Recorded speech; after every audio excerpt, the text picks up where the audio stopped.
This is the Nerdy Things Podcast. This podcast contains strong language, adult themes, and poorly developed ideas. We apologize for nothing. Listener discretion is advised.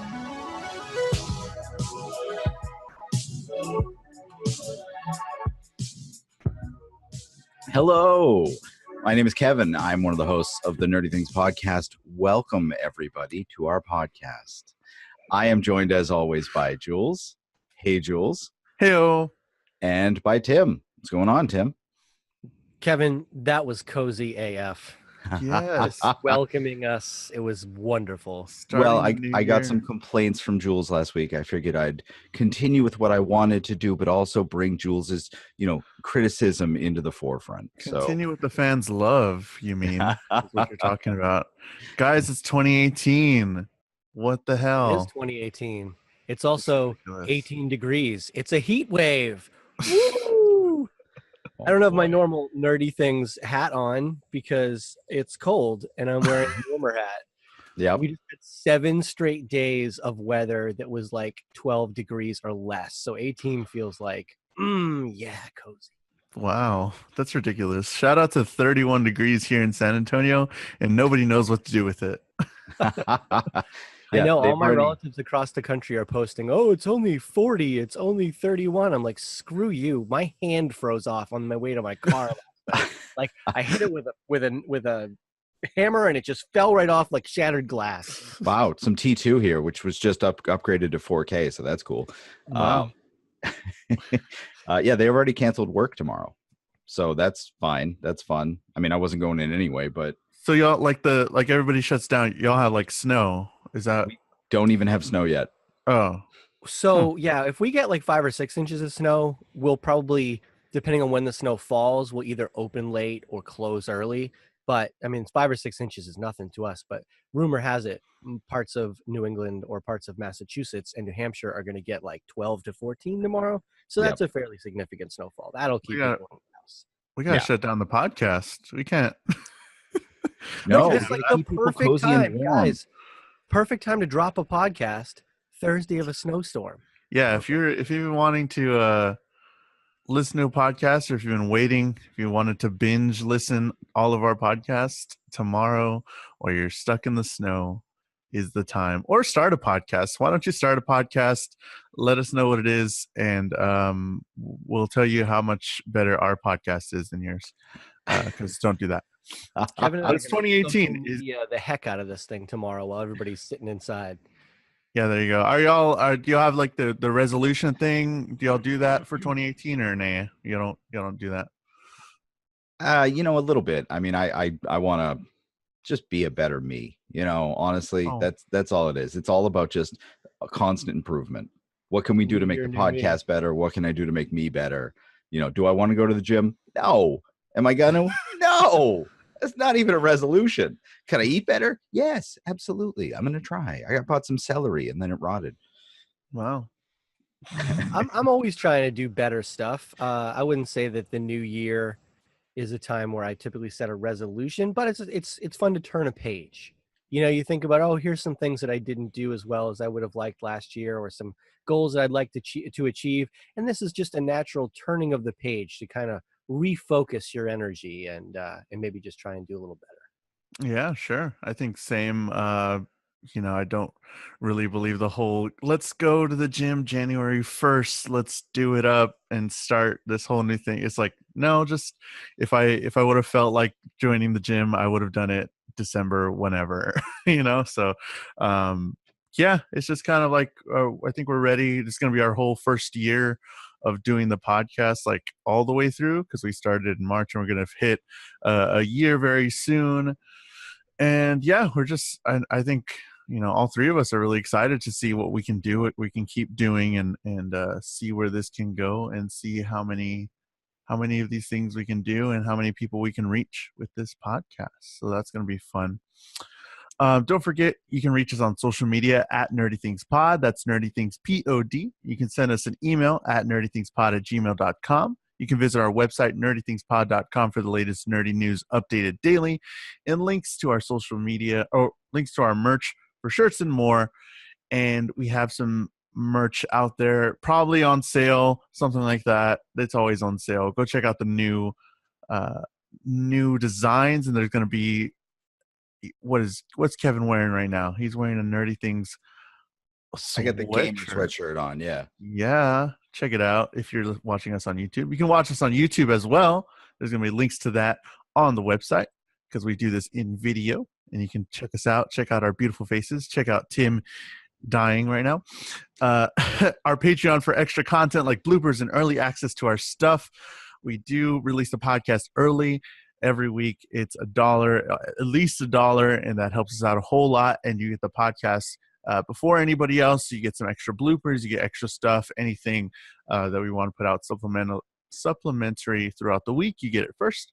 And you can text us or leave us a voicemail, 978-78-NERDY. That's 978-786-3739. And why don't you call us and let us know anything you're doing different in 2018, anything that you want, if you want to start playing more video games or if you want to start watching more movies. That's kind of why I joined Kevin on this whole venture. I wanted to watch more movies, and I watched a movie this week. I watched a lot of movies this week, and it wasn't we'll talk about that later because we're talking about... Have you watched more movies this year, Jules, than you've ever watched before? To be honest, probably. Which is really cool. That's what we like to hear. Actually, in theaters, you know what I mean? Because I wasn't a big theater guy. I would just kind of like wait, and I'm like, I can chill out on that one, and then not even get to it or anything like that. But this kind of has helped me out. I think it was in a cut, like episode 1 or something. I mentioned that I want to see more movies, and I saw a ton of movies in theaters, and that's pretty cool. So, hopefully, keep doing that. That'll be fun. So you mentioned the phone number that we have. We actually did a voicemail yesterday. I was harassing one of the guys Tim and I work with. And so I would just like to play it for us. I like things that go boom.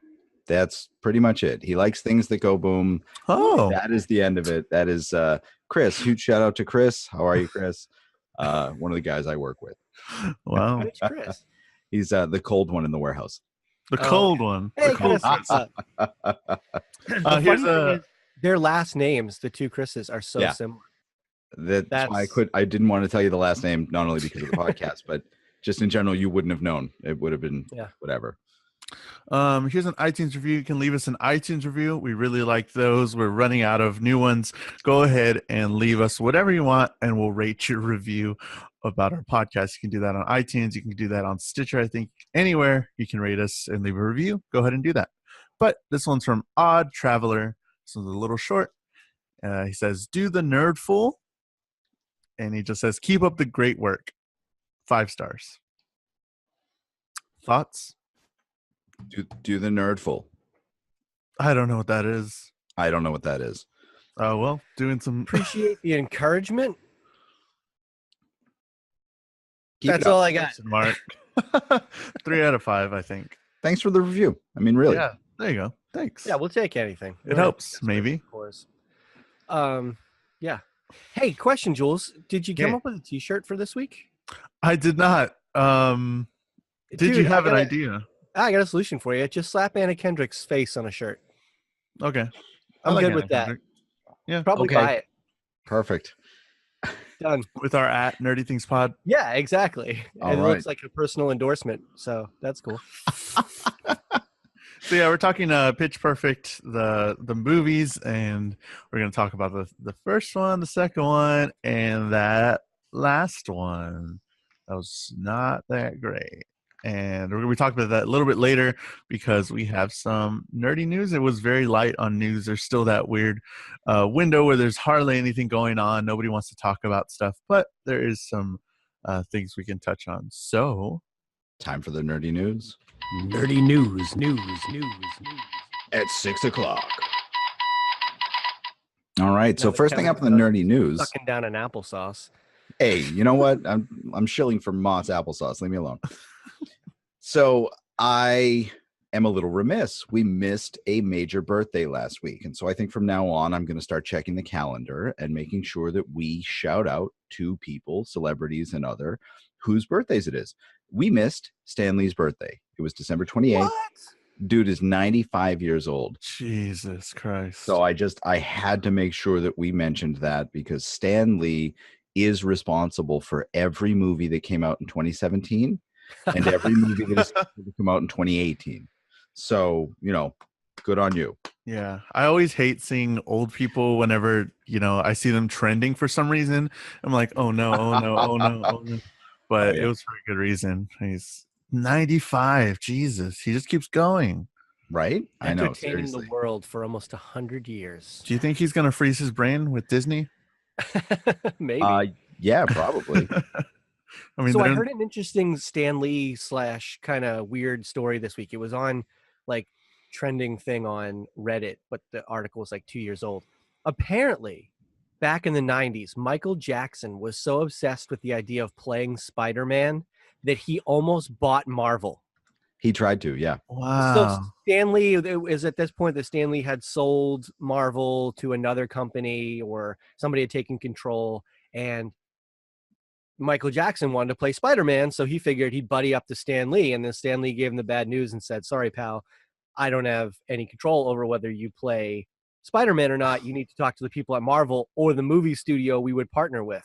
So he's talking to movie studios, and they're probably not super high on Michael Jackson playing Spider-Man. So he goes, screw this, I'll buy Marvel. And he starts putting together packages and offers, and they were asking for like 8 times what it was worth. So he didn't end up buying it. But they ended up selling it to Disney for like 8 times what it was worth. So they held out another 13 years and it made out. But can you imagine Michael Jackson playing Spider-Man? How weird would that have been? He'd just be swinging through the city, shooting webs, going, hee. I could see yeah. What would he play? Peter Parker? Yeah. Oh, yeah. No, that's what he wanted. I mean, this is right up there with like missed opportunities with the Nicolas Cage Superman movie. I don't know if you guys, I think we've talked about that before on here, but I don't know how much you know about that. But that would have been spectacular. Like long-haired Nicolas Cage as Superman. That's beautiful. Great. Like picture Con Air, but wearing a Superman suit. So, yeah, no, I mean, really, comic book movies have come a long way since that would be acceptable. Right. Although I hope we do get back to that. You want some camp? You want some campy comic book movies? Yeah. You know what? I think there's room for it. I think that we need some spin-off or something, because I would love to see like a Marvel Zombies movie, something that is out of continuity with the other movies, but a live action like zombie movie that happens to star these superheroes that we know and love. Just tell them to do it with one of the X-Men properties that they're doing. Well, yeah. Or when they retry Fantastic Four for the 17th time. There you go. The route that they should go. But that's already a zombie because it just keeps coming back and it's brainless. Yeah. So yeah, it can't be any worse. Let's do it again one more time. Get a Hulk movie in there too, but not the Hulk. No. The Hulk. We'll do the Red Hulk, or we'll do Amadeus Cho Hulk, or one of the other Hulks, She-Hulk. Yeah, there you go. So I don't know. But on the birthday thing, I just wanted to touch on a couple of the other birthdays that we have coming up this week. Happy birthday, Sir Isaac Newton. Yo, shout out to that man. The day that this drops. This is the January 4th, Thursday. He's 325 years old. So I think he's still alive, but I don't know. Can I just say something real quick? Yeah. When it comes to Isaac Newton, right? People want to say that he discovered gravity, correct? Yeah, before him, we just had to hold on to the grass. Mm-hmm. Yeah, he didn't discover gravity. He named it. Oh. I just want to be clear about this, because it's a pet peeve of mine. Be like, Sir Isaac Newton discovered gravity. No, gravity existed. He didn't discover it. He just named it. I like him a little. Crossed him off the list. Yeah, I don't. Right. Yeah, get him out of here. Bradley Cooper, Friday, January 5th. All right. Raccoon. Yep. Clancy Brown, Mr. Krabs, also the 5th. You got Norman Reedus, who plays Daryl in The Walking Dead that nobody's watching anymore. Huge shout out. And he's going to be in the new baby fetus eating whatever. Great. That's Saturday along with Rowan Atkinson. Sunday the 7th, you got Dustin Diamond, Jeremy Renner, and Nick Cage, who we were just talking about. Huge shout out, January 7th. Dang. The 8th, you got David Bowie, Elvis Presley, and Stephen Hawking. And then on the 9th, you get Jimmy Page. So, kind of important birthdays. Sure. Good week for him. Yeah. Wow. Big birthday week, everybody, especially to the dead. Happy birthday. Birthday. Jesus. Are we going to get in trouble for this? Is there going to be No. some giant backlash because we're making fun of the dead? No. Ooh. Well, No. oh man. That one podcast talked about the dead and Yeah, Logan Paul. Is that what you're talking about? Yeah, there? is he on this podcast right now? No. No, thank goodness. Oh my God, that whole that just blew up so hard in his face, and I'm so happy for it. Explain this to us for anybody that's listening that has no idea what's happening with this. Jules. All right, because I did have to explain what a Logan Paul was this week a few times. Logan Paul. Yeah, Logan and Jake Paul are brothers. They are white, cisgender, blonde males around the age of 20. They were Viners. They used to be on Vine. And then when that exploded, all the Vine people went to different platforms. And these guys landed on YouTube. So they've been doing daily vlogs. Logan has been doing daily vlogs for 460 plus days already. He's done a video every day, 15-minute show, as he likes to say.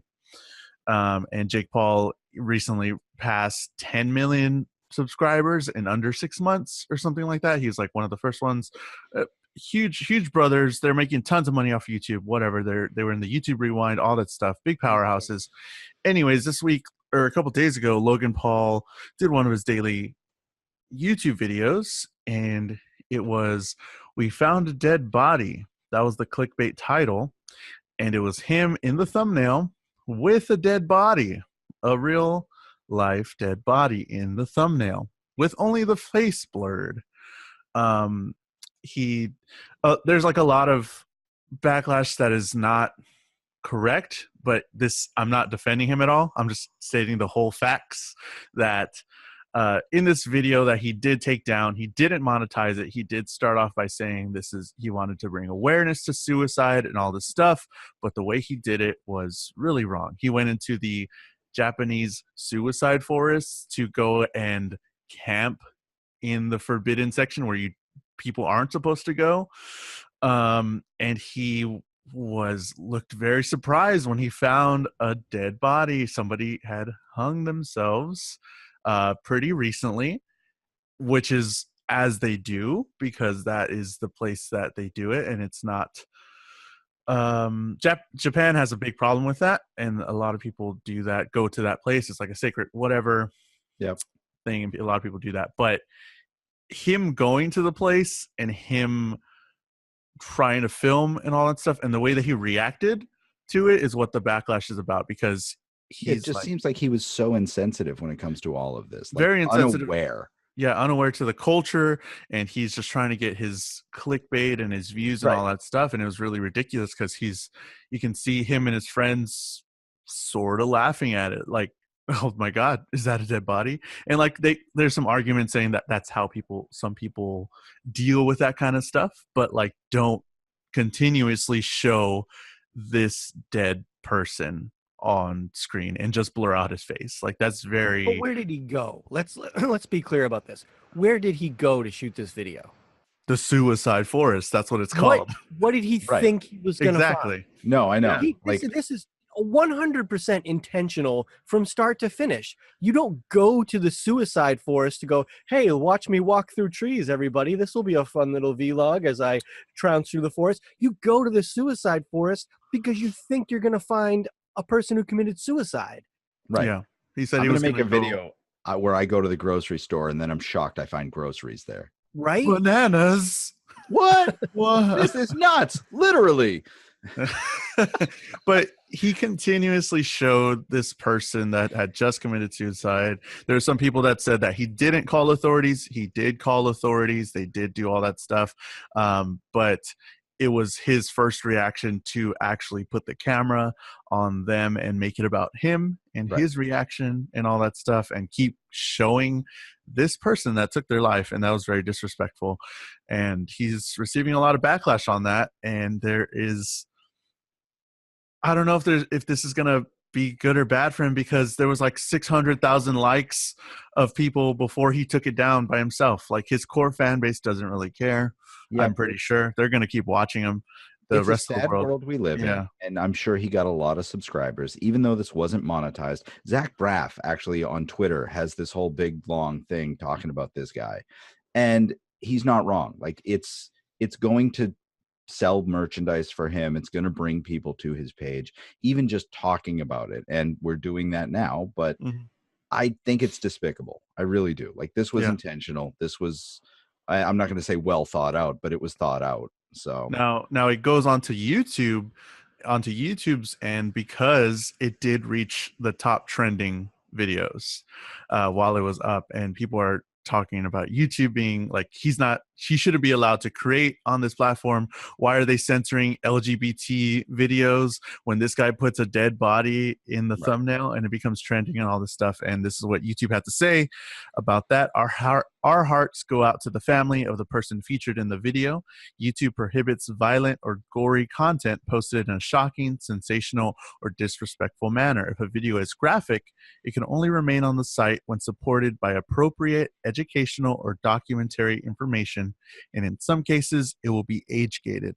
We partner with safety groups such as the National Suicide Prevention Lifeline to provide educational resources that are incorporated in our YouTube Safety Center. So what was this educational? What does this video fall under? Did their AI miss it and it became top trending? Whatever.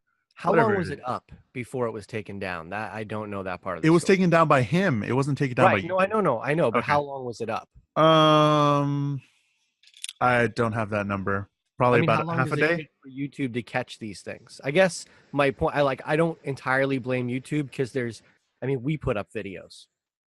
If we're putting up videos, like a billion people are putting up videos. So it takes a while to catch these things, and it's going to make trending because it's freaking Jake, Logan, it's one of those Pauls. Paul. So yeah, it's so that I don't put this on YouTube necessarily. No.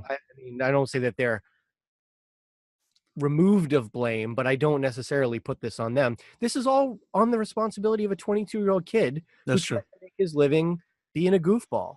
So when you make your living being a goofball and you do it irresponsibly, there are prices to pay. There are consequences for that. And I think this is probably, hopefully, maybe going to be, I hope this just crashes down on him. First of all, because his hair is an affront to the senses, to the whole fact that these two kids are making millions of dollars being asshats. Let's start with that.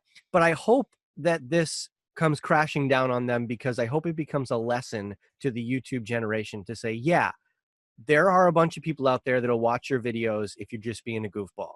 I grew up in, when they did Jackass and they had to get a TV contract and all that kind of stuff. But yeah, they made millions of dollars being goofballs. But you still have to conduct yourself as an appropriate member of society. Yep. Once you reach millions of followers and make millions of dollars, regardless of how you want to think about it, you're a professional.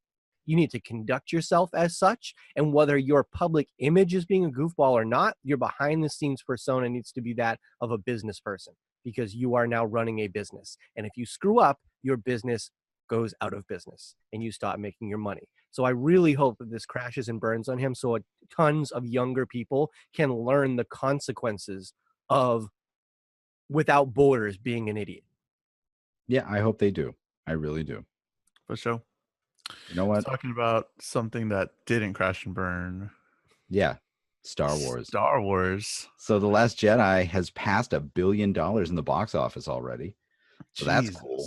I mean, honestly, that's cool. It was out, what, 2-3 weeks in 2017, and it was the highest grossing movie of 2017. Jeez. That is So cool. spectacular. That Love is it. absolutely amazing to me. Yeah. Did you guys also see that the 3 highest grossing movies of the year were, and this is debatable about Star Wars because it's an ensemble piece first and foremost, but they were female leads? Yeah. You had Star Wars, Beauty and the Beast, Yep. and Wonder Woman. That's awesome. That is awesome. Mhm. That's cool. And if you haven't listened to our 2-hour talk on Star Wars The Last Jedi, go check that out. It's in one of our past episodes, but we dissected it. A lot of people are still asking about what our thoughts are, and we laid it all out. 2 hours of it, so you can go consume that if you want. Did you see that on Instagram, Jules? Yeah, I saw. I was like, oh, it's like Jesus Christ. Someone commented on a meme, Kevin, and said, "Oh, what are your thoughts on Star Wars?" Oh, to I which saw I that. just responded, "Yeah, guys, did 2 hours on that 2 weeks ago. Check it out." I'm over it. I'm not going to give you 5 words right now on Instagram. I give you 20,000 words times 3. Okay, go check it out. That's what we're here for. Oh boy. But yeah, that's super cool. I mean, what do we say? You said Beauty and the Beast, Star Wars: Last Jedi, and Wonder Woman. I did not expect at least 2 of those to be the top grossing. I mean, you kind of always expect Star Wars to be the one, but I mean, Wonder Woman's not a shock to me, and Beauty and the Beast isn't a shock after having heard it. I wouldn't have said it, but those movies always do well. Yeah, Beauty and the Beast came out March, so it was the highest grossing movie the entire year until Star Wars came out. Yeah, so that's pretty cool. No, just Star Wars news, and cool. I knew this would make Tim happy. John Williams is going to do the score for the Solo movie, or actually just the theme for it. He's going to compose the theme. So love it. Yeah. How does that work? Okay, compose the theme, and someone else is going to score it. Yeah, that's exactly right. That's what I was thinking. I was like, how does that work? Yeah, so that they did announce that someone named Powell is going to be doing the regular composing for it, but John Williams will do the overall theme for it. It's less exciting than I thought, because writing the theme is one thing, but we saw it throughout the remainder of the Harry Potter movies. The first 2 Harry Potter movies were by far the best scored. They continued to use elements of those themes, but they weren't as well executed, and they weren't filled in as well. So, but I'm curious to see what he does with a Han Solo theme, or what sort of theme he's had before, and how he's going to make it a younger, maybe a fresher version, and see where that goes. That's pretty interesting. I'm really hoping he takes like a hip hop angle to it, and it's just blaster sounds, and then Han Solo going, "I'm definitely going to shoot first." Like, that'd be really, I think that would work. And then get a Childish Gambino line on there, because Danny Glover's in there. Get a cool collab with Childish Gambino. Yeah, perfect. The score for this movie. That'd be great. Yeah, I could see it happening. John Powell. And if we don't see that in the Solo movie, if we don't hear that score, then maybe Netflix can hire John Williams for an episode of Black Mirror. Why not? That'd be great. Put John Williams in anything. Exactly. And keep bringing out seasons of Black Mirror, because everybody cannot stop talking about that. Season 4 just came out. I was too busy watching Pitch Perfect this week. Tell me why I made the worst decision of my life. But Black Mirror season 4, oh man, I'm excited to finally dive into that sometime this week. Yeah, I'm actually looking forward to this. Apparently, all 6 episodes this season are female-led episodes. 6 episodes? I forgot there were 6. Jesus. Yeah, yes. I think it's even. I'm pretty sure that they're mostly female directors, if not all female directors too. So very cool. Just another go moment for feminism, and I love that. Like, apparently these stories are amazing, so I cannot wait to dive into this. I've convinced Jenny to watch them with me. Didn't take much. So we're going to start those soon.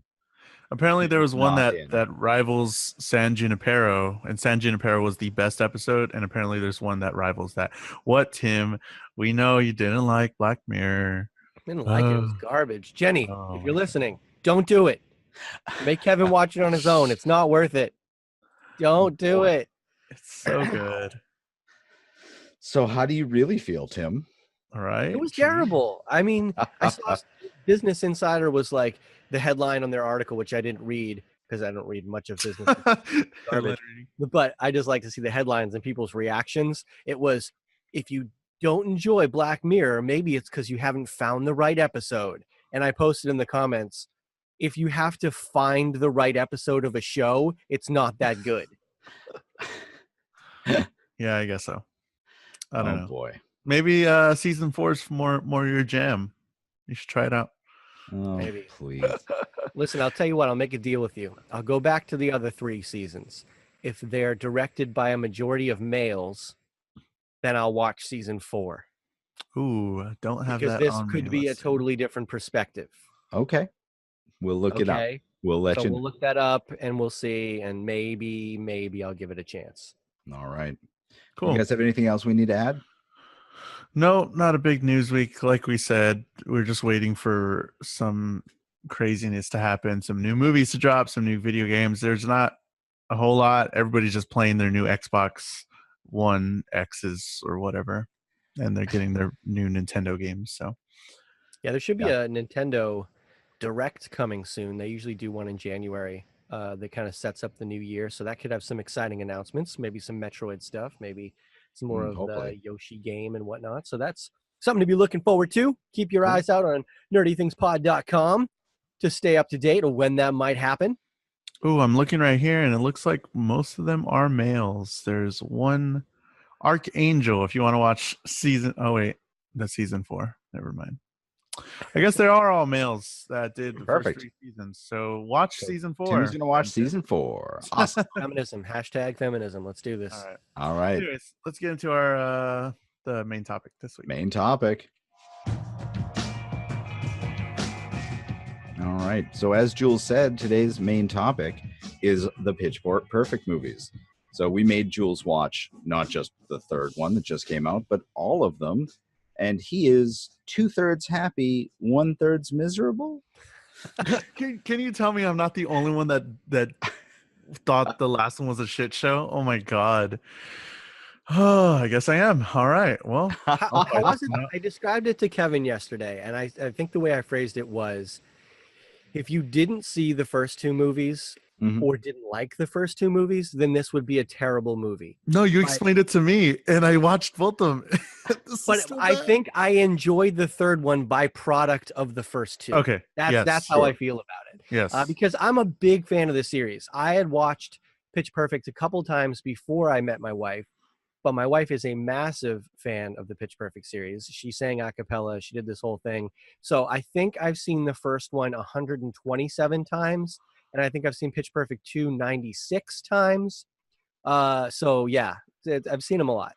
On the Instagram poll that I ran, there was a resounding no, 68% no on if I asked is Pitch Perfect 3 any good? And there was a 68% that said no. Fantastic. So let's kind of get into the first 2. Okay, so the way I thought about this when I'm just thinking, I thought about this. Don't think, Jules. I'm not comparing it to Back to the Future at all, but it's the trilogy kind of sits like the Back to the Future trilogy for me. No, I can see that when Becca goes back in time in the first movie and invents a cappella, it really just. What are you talking about? Go ahead. The first reinvent a cappella. Do you know what I mean? The first 2 are pretty tightly knit. They're like sort of the same formula, and it's like, okay. Yeah. After the first one, there could have been a sequel. And it's like, all right, they made a sequel. The first 2 are kind of together, like Back to the Future. The first 2 have the same scenes. They kind of do the thing. And then the third one, they threw out the fucking Western. Now, this Pitch Perfect 3 was not like any of these other 2. They were directed by somebody else and produced by still Elizabeth Banks. But I mean, you could tell. So for the record, each of the 3 were directed by different people. Elizabeth Banks directed the second one. She did not direct the first one. Right. The same woman wrote all 3 of them, I believe. I have to double check that. It's based on a book. Yeah, right? Jules, I'm going to agree with you.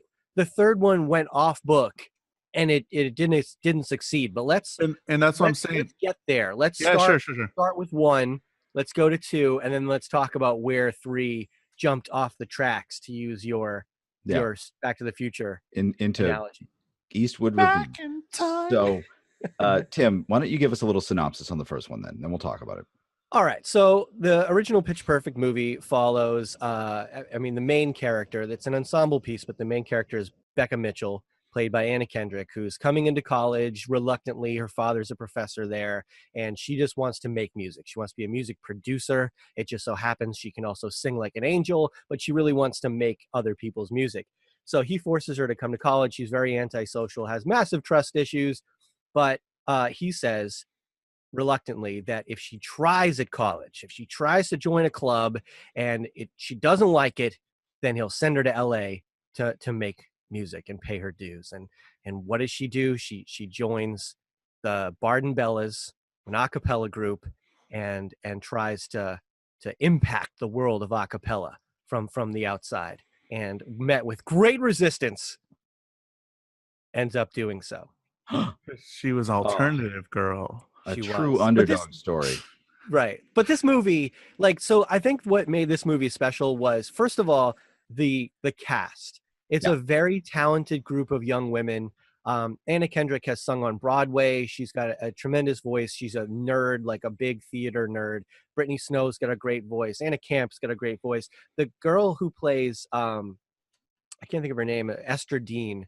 She's the black girl. She is a music hit writer. She has written songs for Rihanna. She's written songs for, you name it, like #1 chart toppers.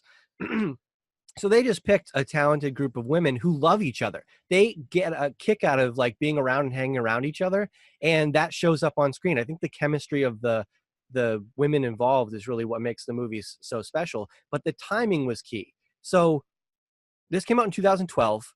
In 2010, 11, 12, there was a show on NBC called The Sing Off. It was an a cappella competition in the style of American Idol. And in 2011, right before this came out, Pentatonix won that show. And people were turned on to the world of hip, young, cool a cappella. And that just transitioned into this. And it was like this perfect storm. And it became this sleeper hit, this movie that cost no money to make, that received very little promotion, made like $100 million at the box office. And it was just a blast. It was fun. It was in the right chaotic moment, and it's coming off of Glee as well. People really like Glee during that whole time. The same sort of thing in a TV show form, where there's like really well produced musical numbers and stuff like that. And watching this, I kind of kept that in mind, because I knew at the time, I was like, yeah, Pentatonix were a thing. I know that I really enjoyed them during that time, and acapella was a huge thing, and you can definitely tell. And something I want to comment on for both of these first two movies, these were really relevant watching them this week. Like I can definitely see somebody, if you haven't seen the Pitch Perfect series, go watch the first two. You can watch it right now because of the musical choices that they made. It was really still sort of relevant to me and the younger culture, and I really was okay with that. And I'm going to talk about that in Pitch Perfect 3, how they misstepped. But in these first two movies, they did really well in keeping it culturally relevant and picking songs that felt good, and while still making that the whole Cup song a huge phenomenon. Yeah, because really that was was a huge thing. But I think a lot of what I liked about Pitch Perfect were the a cappella battles that they had. Mm-hmm. Like that was just amazing to watch, well thought out, well choreographed, silly, but it fit the world that they had created for this. Mm-hmm. And everything about the movie is silly. Oh yeah, absolutely. And I love but it that all they don't fit. take themselves seriously, and that they're irreverent about it. Like you mentioned, Jules, Glee and High School Musical. When they're introducing the auditions, you've got Christopher Miltz Plassey, whatever his name is, and he's like emceeing this thing for some reason, and he specifically says, "This is not high school, people. This is not something where you can just sing and dance your way through problems and sexual confusion." You know, it just goes right at that stereotype. It goes, "No, this is serious. This is college." You know, it's just funny. You know, the little things like that where they made fun of themselves and made fun of the genre that they were entering, I thought was enjoyable. No, I thought it was interesting. So yeah, I mean, as someone that just watched it recently for the first time, it was entertaining. The first one, it was really good. I don't know. It just seemed a little long to me, but I liked the focus on Becca and getting to know her and getting to see where she, that sort of central focus on these kind of characters and watching them flourish later on and seeing these hard, like, okay, this is this person, this is how this person acts, and this is that person in the group, and it was really cool. It was generally watching a lot of growth of those characters, Sure. I'm generally a fan of Anna Kendrick, and not so much of Rebel Wilson. Let's just say that for now. But I the don't cast was understand phenomenal. that. Yeah, how do you not like Rebel Wilson? How can you literally? How can you not like Rebel Wilson? It's not funny. Listen, hey, He's like if Melissa McCarthy was actually funny. yes, that's Rebel Wilson. yes. I feel like it's been done already before. Like I'm already over it because I've already had enough Russell Brand, and he does it like 20 times better. Her shtick. No, see, listen, I make no secret of the fact that 90% of the time I can't stand female comedians, and I think that she embodies everything I love about when it goes right. Usually they're trying way too hard, and she makes it look like she is just naturally that. That's exactly right. Like I think a lot of fine. Yes, I think a lot of comedians in general. I'm not going to say men or women, but I do agree a lot of female comedians, and I also think a lot of heavier comedians tend to come off trying too hard to use that as a shtick. Everything she does is natural. Her sarcasm is so perfect. It's not your typical sarcasm. She leaves these phrases hanging in a way that just lets you think about it for a second and go, that was really funny. You know, I like her brand of humor. I enjoy quite a bit. I was okay with it in Pitch Perfect 1 and 2. Let's say number 3. It was just, so it's not her that you didn't like. It's just the movie. Great. Moving on. No, it's just she didn't. It was like here and there, and I was like, okay, I'll deal with it. But like when it gets too much, and it's just like in your face. That's when I'm like, oh, she's trying too hard. Like I like the whole when it wasn't her every other take. You know what I mean? Like she was like an actual part of the group. Yeah. And I was like, okay, I can deal with that.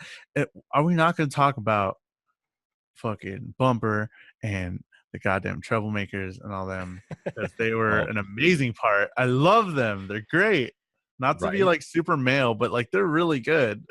And I really enjoyed it. Took me a while to warm up to Bumper because I thought he was just doing a really bad Jack Black impression at first. Yeah. And you think about the first scene you see him, he's like, I will choke you out. And then he's like going to Benji there. No, it's a hard pass. A hard pass. And I'm like, that's something Jack Black would do, but you're not doing it as funny. But then you start to see his personality and he creates the character, and it becomes, especially by Pitch Perfect 2, he becomes a funnier guy on his own. And I really enjoy him. He's done some other work now that I've liked as well. Yeah, I think seeing him in other things, you realize that that's just him. It's not that he's doing something else.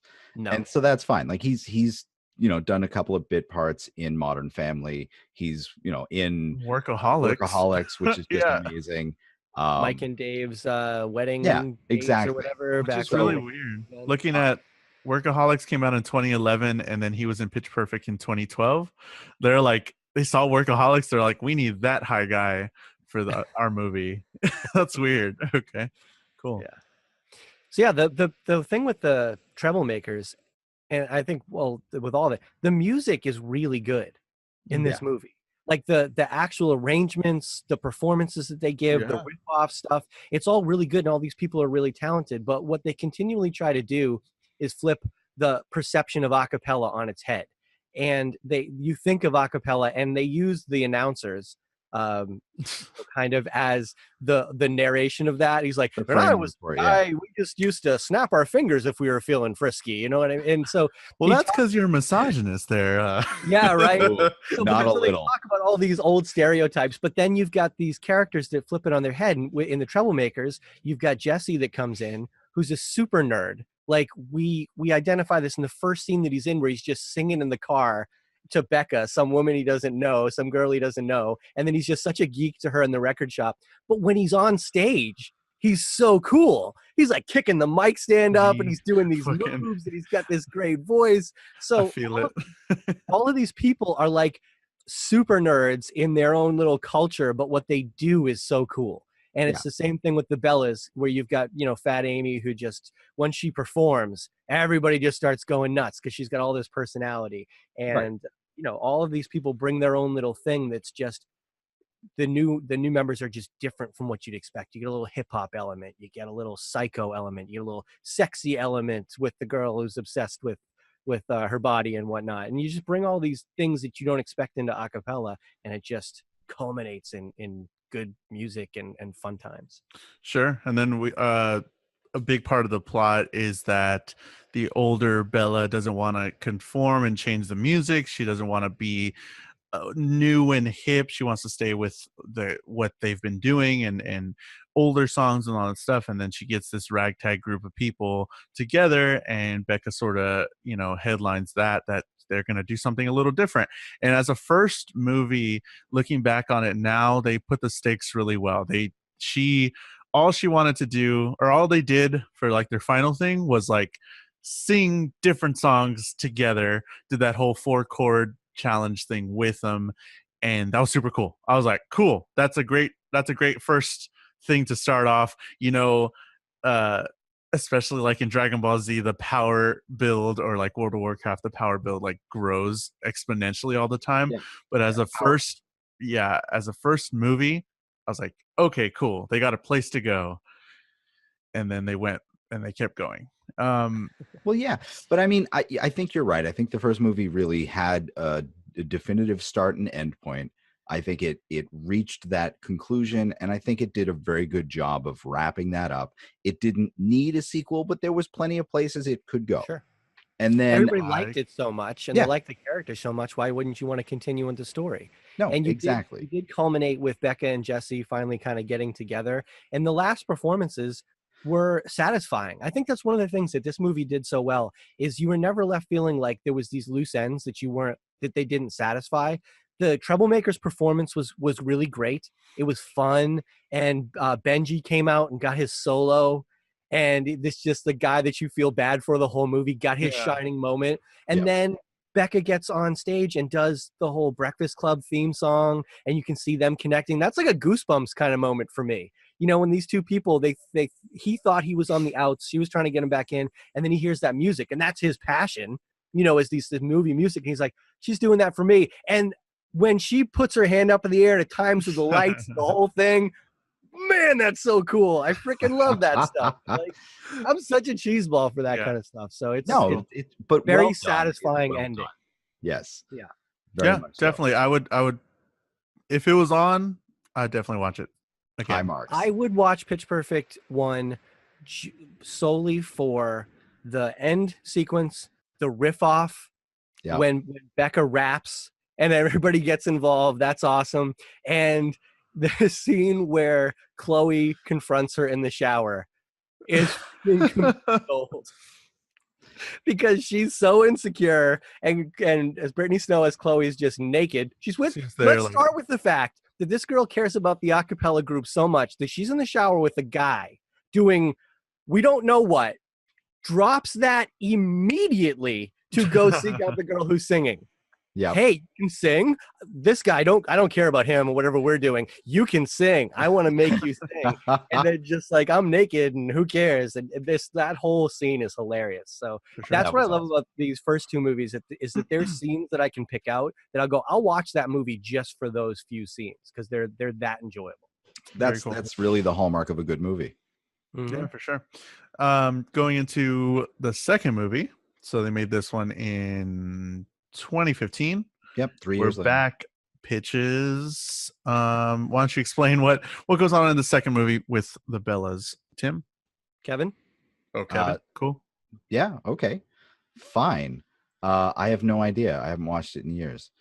All right. So the Bellas have continued on as a group, essentially the same group. They added a Hispanic immigrant at one point, which I'm going to say it that way because they just make racial comments about her the whole movie like she does about herself, and it's interesting comic relief where they're talking about their first world problems and she's talking about, oh, I had diarrhea for 7 years and my brother told me to try to sell me off for a bag of groceries or something. So that they add her in and don't even like address it is kind of funny. But the Bellas have been competing and winning for 3 years. They're at the height of a cappella fame. They were headed by Becca still, right? Becca, yep. Becca's in charge because what's her name graduated. Mm-hmm. Anna Camp's character graduated. She was a senior. Chloe has failed classes to continue being a Bella. So she's like a 7th year senior, still doing this thing. So it's the same group minus Anna Camp's character. So they're continuing to go on, and they're singing. They start off the movie. They're singing for the president because they're so famous that they're singing for a gala in Obama's favor. And Fat Amy is doing a whole like being held up by the silk ropes, Pink style, and her bodysuit splits, and she shows her ass and vagina to the president. Wardrobe malfunction, super relevant, super like what was in the time. It's like, okay, I get this, Yep. Yeah, and they go through all the news programs, and I love that. Like they go to conservative news. Women singing is just another example of decay through loose morals. And then the woman who's the news anchor, who's actually the writer of the 3 movies. Oh, really? Like she showed her vagina to the president. And she just said, like, they bleep it out, but they say it like that 3 times. In case you don't know what I'm talking about, her vagina to the president. So they're in disgrace, and the other thing that I love, the Acapella Association is headed up by these 2 buffoons who they simultaneously do a podcast, announce championships, and run the Acapella Association on their own. They do it all. Yeah. But they're hilarious the whole time they're doing it. But anyways, they banned them from competition. The Bellas can't compete anymore in the collegiate level. It's a disgrace. However, there's a loophole because every so many years they do a world a cappella championship where every country is represented and the collegiate winner represents the U.S. But they can't stop them from competing there because it's a different governing body, you see. So they get to go to compete for the world championship. Facepalm. And in the meantime, they meet their biggest competition who took over their U.S. tour, and it's a German collective creating sonic mastery. Just giant group of German fit people singing a cappella and then so that's where we kind of pick up is we meet Das Sound Machine. That's what we call Das Sound Machine. Yeah. He's so good. Like, I love Flula. Y'all explained it to me last week, and I was like, "Yo, I love it. I love this group." This is a good. This would have been a good place to stop it. Like, the world competition acapella. The songs were really good. The numbers were really good, just like in the first one. I definitely enjoyed that. The competitions were cool. The riff-offs, again, more of what we loved. Super Back to the Future 2, more of what we love. Boom. Let's keep it going. But I think the music and the riff-offs specifically are what make these first 2 movies so good. The music, the choices for the music were really good. The way that they sort of mesh it all together just flows and just works, not only in the time, but it is sort of a timeless thing because the songs they chose are all good classic songs. Right. I did facepalm a little bit during Tim's description of this because I realized these movies are the Hunger Games. You have the first one, which is this good idea. You have the second one where they're like, oh, by the way, we're bringing it back because we want everybody to compete. And then the third one really goes off the rails. So this is it. This is the Hunger Games as a musical. This is the musical games. So Effie Trinket was the one that was just... She's the connection. She's your connection, yeah. This is same world, connecting universe. This is the prequels to the Hunger Games. Oh, man. Yeah. And it is a crazy way to bring this back and to let them compete and to create controversy. But they own that. Like when Elizabeth Banks talks about the world competition, explaining it, she's like, the world's competition is when all the great a cappella groups in the world come to compete on one stage. And then she makes fun, I feel like I always have to be on. There's no audience right now. They make fun of themselves every step of the way through this. And even Chloe's like so gung-ho about the world's competition, so over the top. It is campy.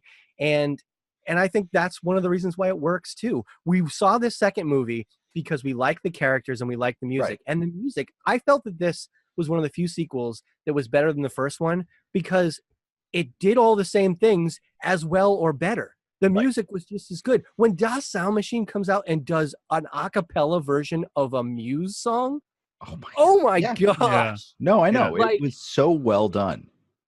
And definitely because like I was saying, the first 2 are still relevant today. I mean, I watched them this week. It's like they chose songs that were culturally relevant for the years, but they knew that they were big enough that they were gonna withstand it. I mean, there was some I mean, Muse, of course. I know Muse. It's gonna be like a thing. It's like, oh, this song, whatever. Or there's too many songs to even try and go into it, but like little pieces of songs, it's like, oh, I know that melody. Oh, that's an older song, but that's still very relevant. Or, oh, this came out that year or the year before, but it still lasted me till 2017 to when I'm watching it. So it's definitely, these two are very culturally relevant, and I definitely love that, speaking from a younger person perspective, where they, you know, that's everything with music turnover right now. It's like next week there's a new song and everybody's going to forget about this week's song. You know what I mean? And it's still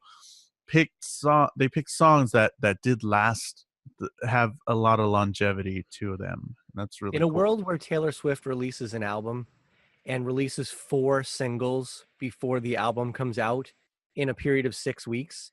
The whole music business has changed in the last couple of years. So you're right, Jules. They picked songs that were big enough that they would be recognizable for years to come. And with the riff off that they did this time, which I love, by the way, the riff off, the whole scene around the riff off in this one was so far superior to the first one. Yeah. Oh yeah. It took it to the next level. Exactly. Ramped it up. What's his name? David Cross. David Cross. Yeah. Yeah. Is it Christopher or David? David Cross is this weird, eccentric, rich guy who invites the Bellas via a singing card to come to his house with a secret password. And they get up to this mansion, they get in, and he's just a guy in a scooter in a bathrobe telling Fat Amy not to touch his goose because that's impolite. You don't come into a man's house and touch his goose. And they get brought into this room, and it's just a crowd of people and these other a cappella groups. And the thing that they did with that riff off was they broadened the appeal, and they did these categories that were 90s hip hop songs about butts, you know, people John Mayer dated. So this crosses decades and genre here, which was kind of cool. And you brought in the freaking Green Bay Packers to sing songs. That's so out of place, but so funny. It shows that culturally, those guys were probably fans of the movie. Yes, so that's it's like, exactly hey, look it. what we did with this first one. We brought a bunch of football players in because they like this movie and can sing a little bit. And one then of them actually tweeted at Elizabeth Banks that they wanted to be in the sequel. They liked the first one so much. Wow. It's so cool. And then you've got the old guys, which are great, and Bumper's now a part of that. The trebles are still there. And I love that they still included the trebles. They did a whole song you know, in the beginning of the movie for the college, and then they were in the riff off, and of course Dust Sound Machine, they go back and forth. And this whole thing with Anna Kendrick having a girl crush on the head of the German team and not being able to trash talk to her because she just compliments her, and then Flu is coming back with like Flabby Abby's baby shoot and Inflexible Tina, and making like, all of that stuff is so funny. That's another one. This scene, I could just watch that one over and over. Absolutely. So much fun. I think I did. It's all on YouTube. I watched that over. I was like, oh, that's really good. I really enjoy that. But yeah, like it just ramped up of what the first one was about. And like you were saying earlier, Tim, there are scenes that you can pick out and scenes that you would watch the movie for. So again, definitely watch this one over. I mean, definitely a thumbs up from Jules. I really enjoyed this one. Thumbs up for me. This one was cool for me also because Elizabeth Banks did direct this one. And I've always been a big fan of Elizabeth Banks. Going from her playing a bit role in the 40-Year-Old Virgin to just becoming like an actress and a comic superstar to now a director who directed a great movie. And all of the girls had wonderful things to say about her. Like one of the more memorable scenes in that movie to me is the whole camp scene when they go to the boot camp. Yeah. They bring, you know, the old leader, Anna Camp's character, back in there.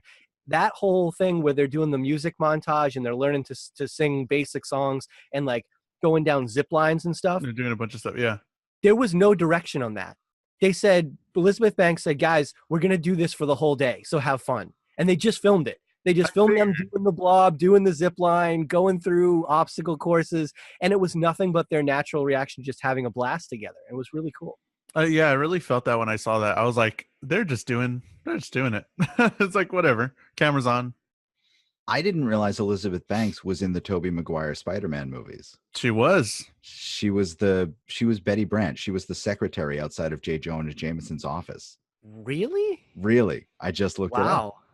I was That's looking to see what the interesting. first thing she was in was, and I don't recognize really any of her early work. Started Right. acting in 98, but the first thing I recognized after like Law and Order and Sex and the City was Spider-Man from 2002. Yeah, How she about was the one that? that kept getting shit on by all the Yeah. Yeah, Yeah. that's cool. Great movie. Great movie, by the way. Yeah, and they But- reinvented themselves a little bit, you know, did an original song. You get to see Becca trying to live her dream, going out trying to be a music producer, having a little personal Music conflict with what she needs to do. Producer, yes. They bring in Haley Steinfeld, who appeals to the younger people, you know, to bring in another younger group into this, you know, younger audience. And they brought back all the old Bellas, which was fun. And Yeah, Tim, you said they should have lost earlier. they should have lost. Is that what you said? Like last week or something? When I first saw the movie, I think I kind of felt they should have lost. I thought that Sound Machine was better, but when I've watched it again, it's just so emotional. You know, you bring back the water, the tradition of the Bellas and the lighters, and you know Jesse and Benji came and just getting the crowd pumped up, and it's got the feels. You know, you start crying. Exactly. Same thing with first one. You get those goosebump moments. Yeah, I love Cheese is fun to me. I really enjoy it. So I'm not ashamed to admit that. No, not at all. So that was Pitch Perfect 1 and 2. And if you haven't seen Pitch Perfect 3, that's out in theaters now, you're not missing much, but we're going to talk about it. I'm sorry, I really hated this movie. No, really listen, hard. Tim and I loved the first two so much. We figured we had to do this. And I'm glad we decided to do all three, and we put it off a little while. So we get to talk about all of them, and that includes the third one. Yeah, but like I said, I definitely do love the first two. I definitely see them as a Back to the Future duo. Like, just watch one right after the other. I can watch them over again. Make you watch Back to the Future at some point, because I think you're missing a whole bunch out of the third movie. No, that's no. I'm saying okay. No. Okay, wait. I like the third Back to the Future. The reason I'm saying it's like this is because the third one can be controversial. The third one, either you really like it or you really hate it. And for Back to the Future, I really like the third one, but I know a lot of people don't. With the third Pitch Perfect, I really didn't like the third Pitch Perfect movie, but a lot of people are going to say they liked it. So I'm just saying the third one's controversial. Fundamental obstacle it had to overcome, and then a lot of third movies, because they were not planned trilogies, a lot of third movies have the same problem. I experienced one when I watched it the other night. But Jules, you give us, since you're so passionate about this movie, you give us the quick synopsis of Pitch Perfect 3, and then I will tell you what the fundamental obstacle that they couldn't overcome was. So the gang is all split up, sort of. Well, somewhat split up. They don't really talk a whole lot. They are living their lives. They're living their lives after college, and they get jobs that apparently everybody hates. Becca is a music producer for a shit rapper and shit rapping people, and she hates it. She quits, or she gets fired, as Rebel says. But they just hate it. Whatever. The Bellas get back together. They think they're going to sing together, but then they don't. And then somehow they get into the USO competition with what's her name's dad, putting him in there, and they're in a competition trying to be DJ Khaled's opening act for his tour, and they're in competition with 4 other groups, and they have to keep doing acts, like, what was it, like 7 or something? They have to keep doing them over and over again, and it's a competition, whatever. They do all that, and then it takes a turn. I didn't even follow how this happened, but I guess like Fat Amy's dad, Fat Patricia. Patricia. She's having this flashback because they go to France or Spain. They go to Spain. I think it's Spain. Her dad follows her, and there's this whole thing, and that there's an allusion to that has a lot of money and he's a bad guy, and he's trying to come back into her life and all this stuff. It's like, okay, whatever. He really wants to change and be there for his daughter now, and she's playing all these shows, and he's like, yeah, I went to go see your show and all this stuff. And she's like, no, he didn't go see my show because I wasn't on I wasn't at the top of the pyramid. Are you crazy? And long story short, it turns out he just wanted her trust fund or her money because she has like millions of dollars off in some other island or whatever. So he really wants just her money and all this stuff, and then he steals most of the Bellas, blah blah blah, craziness.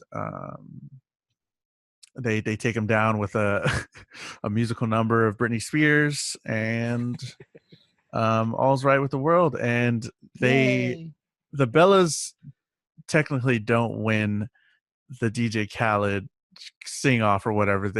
He just wants Becca because she was messing around with Loop. Oh Right. God, she's messing around with a Loop computer at a party that went awry, and you were just messing around, and I really I see it in you. I really and he wants her to open for him, and she becomes this pop star now, or she's gonna be a pop star maybe. Who and knows? It turns out everybody else didn't really have a shit job, that they were just kind of like okay with their job, and apparently it all kind of worked out at the end, and this Right. whole movie didn't have to happen. But it did. So here's the thing. But it They did. have shit jobs through the lens of the documentary that's being shown. So it's the misogynist and Elizabeth Banks who are showing us this and telling us this. So great. I mean, that set the tone for it, but it was a definite like turn on its head moment, especially when I hate that I don't know any of the names of anybody in this movie, but they're just completely forgettable. But the woman who's running the juice truck, Yeah. They're talking about how she's working in the juice truck, and she goes, excuse me, I own a juice truck and just secured the money to franchise it. And it's like, that's awesome. Like, Heck yeah. great. That's perfect. And all the rest of them have their own stuff going on as well. And so there's just so much that we don't know about them that comes to the forefront that you're not worried about them. I was so happy with that ending. I mean, Jules, I get it. This movie did not have the songs, the pitch off. What did we Riff off? Riff off. The riff off in this was so forced. I literally spent the entire time it was going on alternating between going, this is really cool, and I am so uncomfortable right now. Mm-hmm. I kept flip-flopping. Was that, they come from this world where the riff-offs are serious competition. You know what I mean? But these bands aren't necessarily competing with each other because this is the real world. While they're trying to get the attention of DJ Khaled, they really are just playing music, and music isn't always a competition. And the Bellas are, especially Aubrey, is trying to force the competition element of it. But there's rules, and there's winners, and there's losers, and the other bands aren't playing along. So that's supposed to be the joke. It's just that the joke doesn't work that well. Yeah, and it took too long to get there, I think. And it was like, oh, they're talking within the riff off and all the like. It was cool to see Ruby Rose. I was like, oh, hey, how's it going, whatever. But she brought nothing to the table. No, she didn't. And that was one of the biggest problems with this movie too. Yeah, they could have utilized her better. This was missing a compelling antagonist. And I really feel like that whole riff off needed an element of self-awareness even more, where some of the Bellas would recognize that this was the real world and start taking it less serious and have fun with it, because that would have created more tension in the group. I think it would have just spoken more to the realism of this, and I think it would have been a better scene because of that. Yeah. So, if Lily, the one who you can't hear talk, if she had gone, because she would be the one to do it first and foremost. If she would just sneak behind them and start, getting involved, doing, her beatbox and that kind of stuff, and then Rebel Wilson, so it would have been kind of cool, Kevin, if they had kind of thrown their whole traditional thing out of the window one by one, leaving a few of them over there to be real serious about it. But so sorry, I want to get back to what I was going to say at the beginning. The fundamental flaw in this movie, and this happens in a lot of third movies, and I think the perfect analogy was one that I just watched, and I watched Mighty Ducks 3 the other night because the first two were not on demand or streaming or whatever I was trying to do. So I said, well, I want to watch Mighty Ducks 3. That's fine. And I love the Mighty Ducks series more than anybody that I know. And I love the Mighty Ducks 3 because of the first two. I'm connected with Charlie Conway. I'm connected with Fulton Reed and Adam Banks and Gordon Bombay and their relationship. And when Gordon tells Charlie that he was the real Minnesota Miracle Man and Charlie's just kind of tearing up, I get the feels, man. I get all the feels because I've been watching that since I was a kid. Sure. But the first Mighty Ducks movie, is a ragtag group of kids who have to overcome obstacles to win a local competition. Right? Believable. You buy into it. Sure. The second movie, they're somehow in the Junior Goodwill Games, which is this even really a thing, but they're like competing on the world stage, and it seems a little crazy, but you're basically just repeating the same gags on a bigger scale. Okay, which is exactly what Pitch Perfect 2 did. But you buy into it because it's the same gags. They're still just as funny, and it's the same characters who you really like. But you've won the world stage. Where do you go from there? So that's the fundamental flaw in both of these third movies. There was nowhere up to go. So whatever competition or whatever scenario that they created in the third one wasn't going to be believable as being a bigger deal than what they had already achieved. So the movie falls flat on its face right from the beginning because you don't have anywhere to go to, anywhere to build to. And you have to create alternate backstories and tear characters down just to create an obstacle and to create a challenge. Definitely. I definitely agree. And it feels like this whole movie was sort of forced. And they made a movie for the sake of a movie, not because they had a story to tell. Right. And that was very relevant, and that was very prominent in this movie that I just like didn't feel it. I didn't feel that same. I wanted to like it. I really wanted to like it because I was like, hey, I really like these first two. That was an okay experience. And this one just didn't. It just felt like super like weird and I like these characters and I want them to do well, and to just like completely leave out a lot of the male characters as well. I mean, I get that this is a female-centric movie, totally cool with that, but to show that, I think they said that they wanted to like make it about them going at it on their own and about their life, but it's like all these other characters were cool. And DJ Khaled, this felt like a whole just fucking sponsored movie with DJ Khaled. They use his name so many times. What? Can you explain to me why he's famous? Because he bought like into Snapchat when it first came out, and he became really big on Snapchat, and he was showcasing his life and all that stuff. He put out a couple good hits that as a DJ, and has people on his music, quote unquote, air quotes, because it's just everybody else singing and he gets the rights to them. So he's famous just because he's famous, not because of anything he's made music. I mean, he's produced tracks. He's produced tracks before, and he just got this is a common thing on how people can become famous. Bruno Mars is now known as a singer, but before Bruno Mars sang, he produced music. Yeah. And he actually sang because his voice was so good. He sang the back. His story is kind of like Becca's story, actually, now that I think about it. And kind of like he was singing the backing vocals, and somebody goes, dude, you sing the backing vocals as well or better than anybody you put on your records. Why aren't you making your own music? And sort of like Brad Paisley, the country superstar now, he was the guitarist in the studio that would lay down the guitar tracks for bands, and he was just a phenomenal guitarist. And then, they're like, oh, you can sing country. Why don't you do it and play guitar? What? Becca Mitchell? Bruno Mars. This is the story of Bruno Mars. Whoa. This is the story of Bruno Mars. Alternative universe. Yeah. That's amazing. But yeah, so I mean, they made this movie. I think you're exactly right, Jules. They didn't make this movie because they had a story. No. They made the movie primarily because the first two made money. And because all of these women were itching to work with each other again. Yeah. Like they're super good friends. Like I follow all of these girls on Instagram and stuff now and Twitter because I think they're hilarious and I like them. But I'm just fascinated by when people work together, even when they're famous, and they forge real relationships. Because Kevin and I are proof that this happens at the workplace every day. We have a friendship, and we have other friends that we work with, and that's part of what happens when you're on a job. And I think when it's famous people, it's easy to forget that they're just like everybody else, and they're going to work. So when these girls wrap a movie and they all go to Mexico together for 2 weeks, it's fancier than what we're able to do, getting together on a Wednesday doing a podcast, but it's real relationships. And I saw them on Ellen, and they said, it's not often that we all get together, but every time a few of us are in the same place, we go out for dinner, 3, 4, 5 of us at a time. And it's real relationships.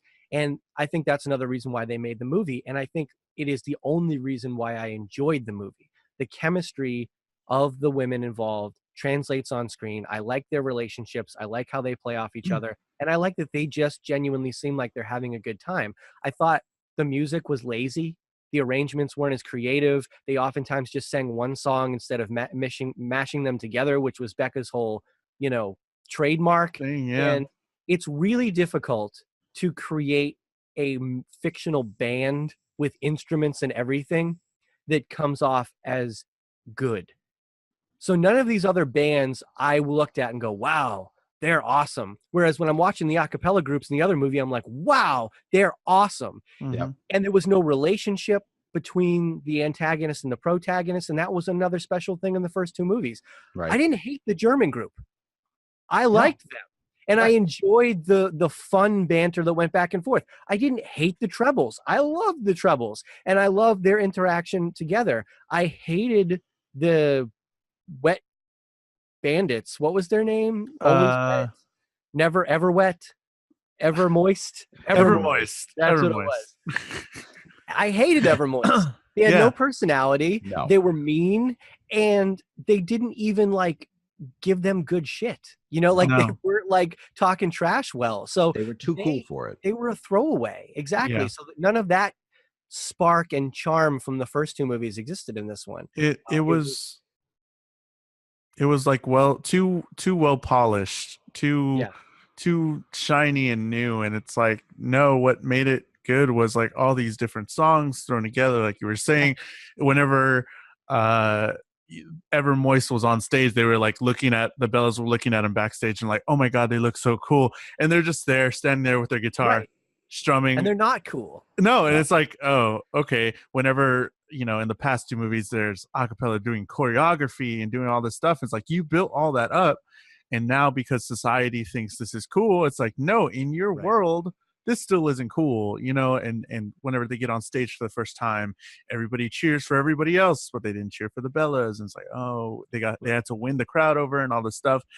And I know it's symbolizing that they're in the real world now, but they did a really poor job of it. And it was super polished to where, whenever they had the instruments, they did the riff off, and it was oh, okay, this is kind of cool. Everybody against the Bellas. And it's and how did this movie come out? This came out last month in December, and the first 2 movies were way more culturally relevant than this movie. It was just so offbeat. The music choices that they had, I was this is not what's in right now. Or this, I don't know what songs are these? What is this? Right. I almost felt like they brought in Ron Howard to refilm half of this. This felt like 2 movies. This felt like they filmed a movie that was about a cappella, and then it felt like they went back and changed it, because we got a little bit of the setup when they were on stage, when they're first singing and the crowd didn't like them, and they get to a song and all of a sudden Taps starts playing out of the speakers. And I felt like that was a moment where we should have found out that someone did that to them and was trying to antagonize them. And then we get this montage of the next couple of days, and by the end everybody's singing along with them. And I just felt like we skipped a couple of steps there. And I think they did that to shoehorn in the whole evil father plot for Fat Patricia. For no reason. It was no reason. Really, that was what they shoehorned in. This movie, even you could see from the trailers and the previews that initially the scenes where they were working, where all the other girls were doing their jobs, weren't in that sepia toned montage that they showed in the movie. They were separate, and they actually went to these girls. We didn't get that in this movie. So there was definite reimaginings of this, and I feel like it didn't work. I think they were trying to be edgier, starting off with the explosion on the boat, and then backtracking a week or whatever it was, a month. Yeah. And I just felt like we didn't need any of that. And well, that's part of the fundamental problem. They wanted to know how to get bigger, and they couldn't get bigger in the singing part. So they said, let's make an action movie. This will be fun, and it'll be different, and it'll be a fish out of water scenario, but it didn't work. And that, that's the fundamental flaw. And the things that I liked better, I will say, because there was a couple of things I liked better. More Fat Amy. Yeah. I loved more Fat Amy. Sorry, Jules. I know that wasn't a highlight for you, but why wouldn't Amy know Taekwondo and buy stuff? It just makes so much sense. Yeah. So the fact that she got her own action sequence was a blast to me. And I like John Lithgow, and I like that he did the accent and that they played back and forth. I didn't think his character was well written, but I liked John. I liked his persona. I liked John Lithgow. The other thing that I loved, why he was doing a Scottish accent when he first started, but he wasn't. And I like that there was more Becca. I just I'm obsessed with Anna Kendrick as a personality. I think she's hilarious, and she's so ridiculously talented. My wife loves Anna Kendrick, and I bought her little biography that she wrote, or her memoirs, as it were, called Scrappy Little Nobody, and she's like almost done with it. I bought it for Christmas. She goes, Tim, you got to read this. It's so funny. But sure, she's sarcastic, she's funny, and she's so insanely talented that when you hear her sing and she takes the lead on more of this stuff, you're like, man, I wish you were either more motivated, but that's hard to say because she's been in a billion movies, so clearly she's very motivated in certain ways, or that you just were more vulnerable and wanted to put yourself out there. Because if Anna Kendrick made a record, I would be so on board with buying that. I love her voice. I think she's so ridiculously talented, and she makes it look effortless. That's one of the funny things to me, is when you watch the performances, she just goes places with these notes and stuff, and it looks like she's not even trying. She's just awesome. So I love that there was more Becca effing Mitchell in this movie. I really enjoyed. Back to the DJ Khaled thing, because I can't let it go. It felt like just a huge campaign for DJ Khaled. How many times they said his name. I'm convinced that half of the movie he wasn't even in the same planet that everybody else was, because they just would cut to him and he'd just be in a secluded part, really well lit, and he's just kind of there, or he's just vibing, whatever. He's getting his hair done, doesn't even have hair, whatever, on his phone. So he was definitely in like a totally different area, and his lines were really bad, and they had him playing classical piano. Please, come on, don't do that to me. But then the whole music thing where she's messing around at the party with the whole loop pedal, like that. Just here in San Antonio, I know tons of people that can do the most with just one loop pedal, and they are going, some phenomenal stuff can happen with this, and the way they did it was so just plain. And I'm like, maybe that's our culture right now, that it is just super simple and stuff like that. But she's shown that she's a better musician. She can do more with the badass mic that she had, the computer, the beat station that he had set up. She can do more with it. And I was like kind of let down that she didn't go off, and I was kind of waiting for that, because I wanted that like, oh cool, that cool moment I had in like some of the first two movies, when she came in with a counter melody of some other song or something else. And it's like, this was the cool moment when fucking bees are going everywhere. And I mean, whatever. But they don't sing like Anna Kendrick. That's the thing. No. So it's overall, just a vibe, man. You just get that vibe. Tim, should people see this movie? Well, if you've seen the first two movies and you like them, absolutely, you owe it to yourself. Oh man, see, I think this trilogy can end after two movies. They So you don't even give it a go see? I don't know that you need to see it. I mean, I'd probably give it a 6 out of 10. This is out of nowhere. I'd probably give you the same grade, 6 out of 10. No, you know what? I can't give it a 6 out of 10 because I gave Jumanji a 6.5. Yeah. So I'm going to give it a 5.5 out of 10. But as I said last week, anything over a 5 is watchable. So byproduct of the first two movies, if you love these characters, if you love these women, these actresses, go see this movie, because you owe it to yourself to see the conclusion of all this. It's the same damn reason why in 2018, I watched The Mighty Ducks 3. that came out in 1996 because I love those characters and it was what was available. Oh God. So yeah, go see Pitch Perfect 3 if you love the first two. Absolutely. Jules, counter argument. I love how I've started off these past 2 years. The first movie I saw was Ghost in the Shell last year. And then this is the very first movie in theaters that I saw this year. And I'm going to give it the same score as Ghost in the Shell. I'm going to give it a 4. I was on my phone. I texted y'all. I was texting my girlfriend. Oh my God. I was just like so over this movie. And Fat Amy, I really liked her in the first 2 movies. Too much of her in this movie, and I feel like she tried to overshadow like everybody. And I feel like they thought that this was their moneymaker. They're like, oh, everybody loved Rebel Wilson. Everybody just read their Twitter account for some reason. They're like, everybody's talking about Rebel Wilson. Let's get more of her, get more and whatever. And it's just like, no, it's not whatever. All right. So love me some Rebel Wilson. I'm all so with it. With Jules's 4 and my 6, your 5.5 means it has an average score of 5.16 repeating. So according to Tim's scale, you should still go see it. It's watchable. Yeah. It's watchable. Listen, I'm gonna say this as a final thought on Pitch Perfect 3 and going forward. As not great as this was, I wouldn't mind if they tried again. Because again, I like these women. I know they want to work together. And here's one of the things that I think might have gone wrong with this movie. So the same woman, I'm going to pull out her name because I think it's fair to her that we recognize that because she did write 2 phenomenal movies. Kay Cannon is the woman that wrote the first 2. She teamed up with Mike White to write this one, which is interesting because I think Mike White's super talented. So how he gets added to the mix and the product goes down is crazy to me because he's just done some really cool movies, especially surrounding music.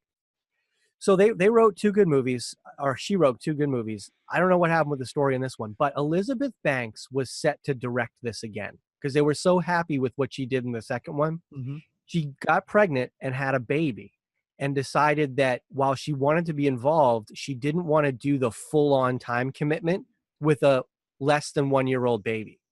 So I wonder how much changing the directors late in the game affected the tone and all of the production of this movie. Because now you're bringing someone in who doesn't have the chemistry with everybody else who wasn't involved in the other ones and expecting them to recapture the magic. So if they got a good idea for a story and they wanted to bring Elizabeth Banks back to direct and all the girls want to do the movie again, and if they can somehow even bring Bumper and Jesse back, yeah, are we not going to talk about that? Another go on it, you know?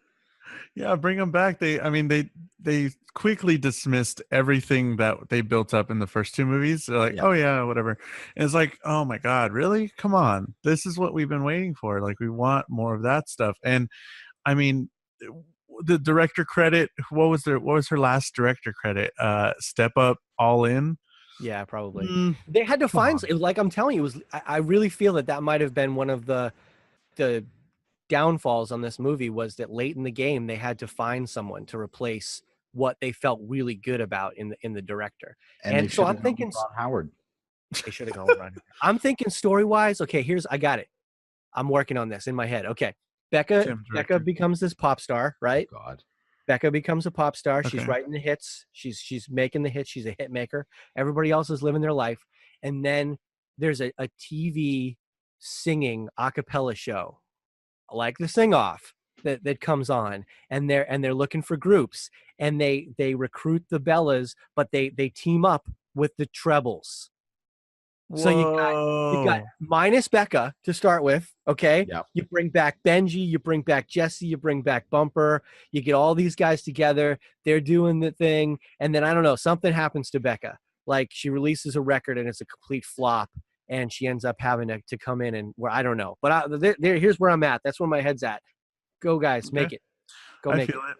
So if you have any suggestions on how Pitch Perfect 3 could be better, you can tweet us and reach us at most social media at Nerdy Things Pod. That's Nerdy Things POD. You can also send us an email there, nerdythingspod@gmail.com, or you can leave us a voicemail, 978-78-NERDY, 978-786-3739. Leave us all your thoughts on the Pitch Perfect movies. Leave us thoughts on how Pitch Perfect 3 can be better. Please, this one sucked. You can visit our website. Pitch us your pitch perfect 4 ideas. Yeah, pitch us, and we'll Step play up, them on the pitches. show. Pitch slap us upside the head with your pitch perfect 4 ideas. Oh God. All right. You can visit our website, nerdythingspod.com, for the latest nerdy news updated daily and links to our merch for shirts and more. Maybe there'll be an Anna Kendrick face in our merch store. We'll see if I can do that. But we do have a ton of other podcast merch stuff. You can get it on a sweatshirt, you can get it on a hoodie, you can get it on a baby shirt, whatever you want, a mug, all the Stickers, stuff, stickers, all that stuff. You can get all that on nerdythingspod.com. Throw pillows For your couch. Links to YouTube to watch the podcast episodes, because we do this in video form now as well. So go subscribe to our YouTube channel. Our Patreon for extra content like bloopers and early access to our stuff. We do release the podcast a day early for all our patrons, and it's just $1 a month, and that would really help us out a lot. And again, you can leave us a voicemail or text us 978-78-NERDY, 978-786-3739. I'd like to thank Adipsia for the use of his song Friends and Let Friends Go to TGI Fridays. You can hear more of his music at adipsia.bandcamp.com. He just released a new album called Imbue. Imbue. And I'd like to thank the Bell Curve for the music we use under the main topic. All right. That's it. Yay. Thanks, everyone. Let's go. Later, pitches. Bye.